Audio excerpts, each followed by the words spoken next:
been delayed once again, which now gives Melly's lawyers more time for him to be released on bond until trial begins. It all begins with the report of, and I quote, YNW Melly's retrial has been delayed till February 5th, 2024, as this new delay is now based around the new jury being taken off of his trial this week. This was very creative lawyer work done by YNW Melly's team, so then they can work on a release date. To understand further and when, we're gonna need to dive deep into YNW Melly's ex-lawyer, who has now just done an interview answering the question on why the judge has delayed the trial. Let me ask you about what the judge did here. Were you surprised that the judge just, got rid of the whole jury panel, basically sided with the defense? Why do you think he did that? I think that the judge doesn't want this to come back in appeal, so he's going over and above of what you normally see, because he knows if this is a not guilty, the state can't appeal it, right? There's no appeal from the state.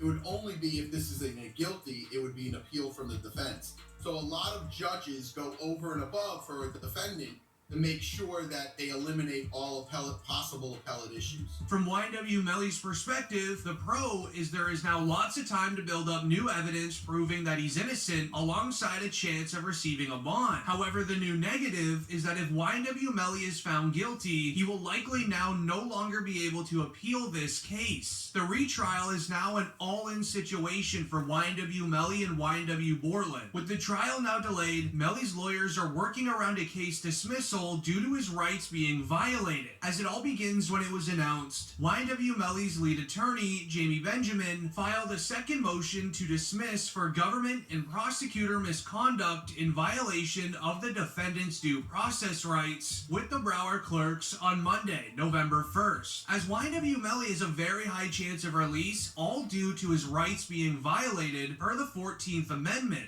Have added Christine Bradley, the prosecutor herself, to the witness list, and 5 other attorneys from the state attorney's office who they say knew about this situation.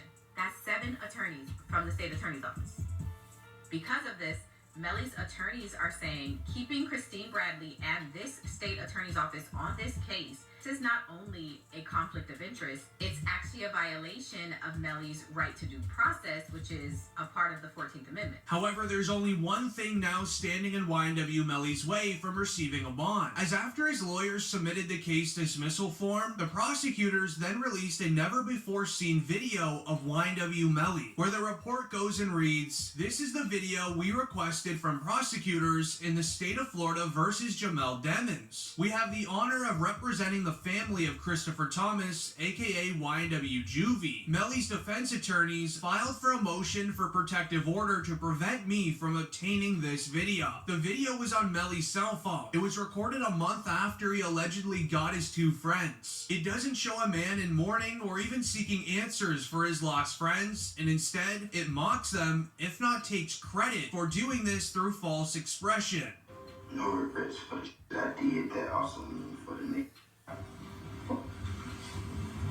Yeah. 4:30 a.m. Never say when. As this is all connected into YNW Melly's new charges. This is all due to basically YNW Borland that Melly is facing all of these new additional charges. The state filing 6 new charges against Demons and 2 others who were allegedly involved. The charges include